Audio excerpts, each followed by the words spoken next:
अरे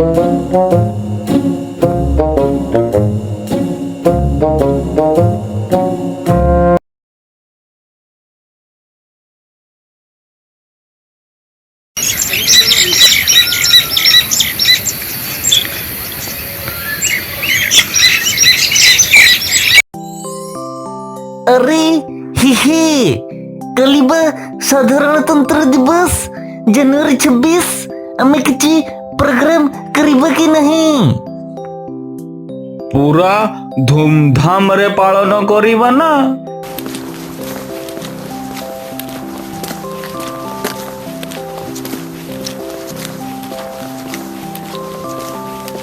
ତମେ ମାନେ ସବୁ ଏଇଠି ସବୁ ବସିଛ ନା? ମୁଁ ଯେ ଚାରିଆଡେ ତମ ମାନଙ୍କୁ ଖୋଜୁଛି। ଶୁଣ ଶୁଣ ଶୁଣ ସମସ୍ତେ ଶୁଣ, ଆମ ଗାଁର ପଞ୍ଚାୟତରେ 26 ତାରିଖ ଦିନ ପତାକା ଉତ୍ତୋଳନ କାର୍ଯ୍ୟକ୍ରମ ହେବ। ତେଣୁ ଆମ ଗାଁର ବାସିନ୍ଦାମାନଙ୍କୁ ଅନୁରୋଧ କରୁଛି, ସକାଳ 7 ଘଟିକା ସମୟରେ ସମସ୍ତେ ପହଞ୍ଚିବେ। ଶୁଣ ଶୁଣ ଶୁଣ, ଆଉ ଗୋଟେ ମୁଖ୍ୟ ସୂଚନା, ଏହି ଜାନୁଆରୀ 26ରେ ପତାକା ଉତ୍ତୋଳନ ପାଇଁ ଆମ ମୁଖ୍ୟ ଅତିଥି ଭାବେ ନବୀନ ପଟ୍ଟନାୟକ ହେଲିକପ୍ଟରରେ ଆସୁଛନ୍ତି।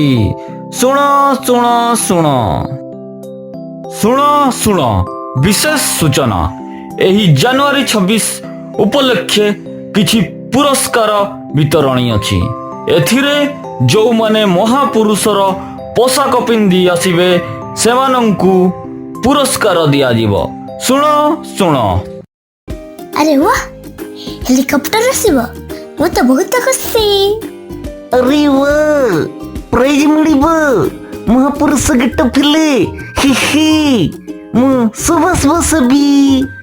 ରାନୀ ତୁ ଭାରତ ମାତା ହେବୁ। ହାଡୁ ତୁ ଭଗତ ସିଂ ହେବୁ। ଗୋରିଲା ତୁ ଜବାହରଲାଲ ନେହେରୁ ହେବୁ। ହି ହଁ ହଁ, ଠିକ ଠିକ। ତାପରେ ନାରା ଦେଇକି ରଥରେ ବସି ଗାଁ ବୁଲିବା। ଭାଉଡ଼ି ମଦା ଥିବ। ଶୀଘ୍ର ଘରକୁ ଯିବା ଚାଲ। କାଲି ସକାଳୁ ସମସ୍ତେ ଗାଁର ପଞ୍ଚାୟତରେ 7 ଘଟିକାରେ ପହଞ୍ଚିବ।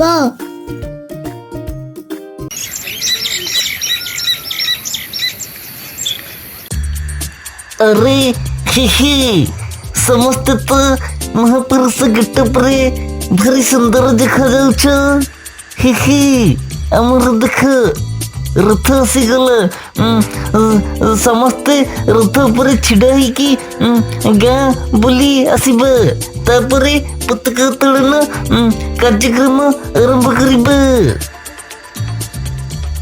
ହଉ ଠିକ ଅଛି, ସମସ୍ତେ ଶୀଘ୍ର ଗାଁ ବୁଲିକି ଆସ। ନବୀନ ବାବୁଙ୍କ ଆସିବା ସମୟ ହୋଇଗଲାଣି। महात्मा गांधी की जय। पंडित जवाहरलाल नेहरू की जय। सुभाष बोस की जय। रानी लक्ष्मीबाई की जय। भारत माता की जय। ସମସ୍ତେ ଆସିଗଲ, ଚାଲ ଏବେ ନବୀନ ବାବୁକୁ ସ୍ୱାଗତ କରିବା ପାଇଁ ଯିବା।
ମୁଁ ଏବେ ଅନୁରୋଧ କରୁଛି ଆମର ନବୀନ ବାବୁଙ୍କୁ ପତାକା ଉତ୍ତୋଳନ କାର୍ଯ୍ୟକ୍ରମ ଆରମ୍ଭ କରିବେ।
ବର୍ତ୍ତମାନ ଆମର ନବୀନ ପଟ୍ଟନାୟକ ସାଧାରଣତନ୍ତ୍ର ଦିବସ ଉପଲକ୍ଷେ ବକ୍ତୃତା ପ୍ରଦାନ କରିବେ।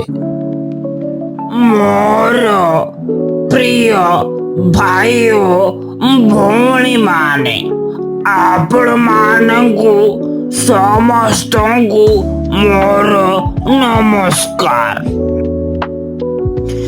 ଆଜିର ଏହି 77ତମ ସାଧାରଣତନ୍ତ୍ର ଦିବସରେ ସମସ୍ତଙ୍କୁ ଶୁଭେଚ୍ଛା ଓ ଅଭିନନ୍ଦନ ଜଣାଉଛି। ପ୍ରତିବର୍ଷ ଜାନୁଆରୀ ମାସ 26 ତାରିଖକୁ ସାଧାରଣତନ୍ତ୍ର ଦିବସ ଭାବେ ପାଳନ କରାଯାଉଛି। କାରଣ 1950 ମସିହା ଜାନୁଆରୀ ମାସ 26 ତାରିଖ ଦିନ ଡକ୍ଟର ଭୀମରାଓ ଆମ୍ବେଦକରଙ୍କ ଦ୍ୱାରା ସମ୍ବିଧାନ ପ୍ରଣୟନ ହୋଇଥିଲା। ଏହି ସମ୍ବିଧାନ ତିଆରି ହେବା ପାଇଁ 2 ବର୍ଷ 11 ମାସ 18 ଦିନ ସମୟ ଲାଗିଥିଲା। ଏହା ଏକ ଜାତୀୟ ପର୍ବ ଅଟେ, ଯାହାକି ପ୍ରତ୍ୟେକ ଭାରତୀୟଙ୍କ ପାଇଁ ଏକ ଗର୍ବ ଓ ଗୌରବର ଦିନ ଅଟେ। ଏହି ଦିନଟି କେବଳ ଆନନ୍ଦ ଉଲ୍ଲାସର ଦିନ ନୁହେଁ, ବରଂ ଆଜିର ଏହି ପବିତ୍ର ଦିନରେ ସମସ୍ତେ ଏହି ଜାତୀୟ ପତାକା ତଳେ ଶପଥ ନେବା ଯେ କିଭଳି ଭାବରେ ଆମେ ଦେଶକୁ ଏକ ପ୍ରଗତିଶୀଳ ଭାରତ ବର୍ଷରେ ପରିଣତ କରିବା। ଆଜିର ଏହି ପବିତ୍ର ଦିବସରେ ମୁଁ ଏତିକି କହି ମୋର ବକ୍ତବ୍ୟ ଶେଷ କରୁଛି।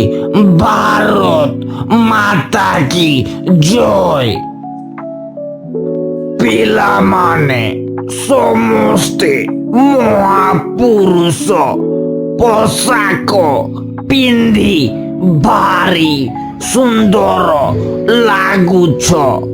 ଆସନ୍ତୁ ସମସ୍ତେ ମଣ୍ଟୁ ପୁରସ୍କାର ନେଇକି ଯାଆନ୍ତୁ। ପିଲାମାନେ ମୁଁ ଏଥର ଯାଉଛି। ସମସ୍ତେ ଭଲରେ ଥିବ। ଆପଣମାନେ ଖୁସି ତ? ମୁଁ ବି ଖୁସି। ଜୟ ଜଗନ୍ନାଥ।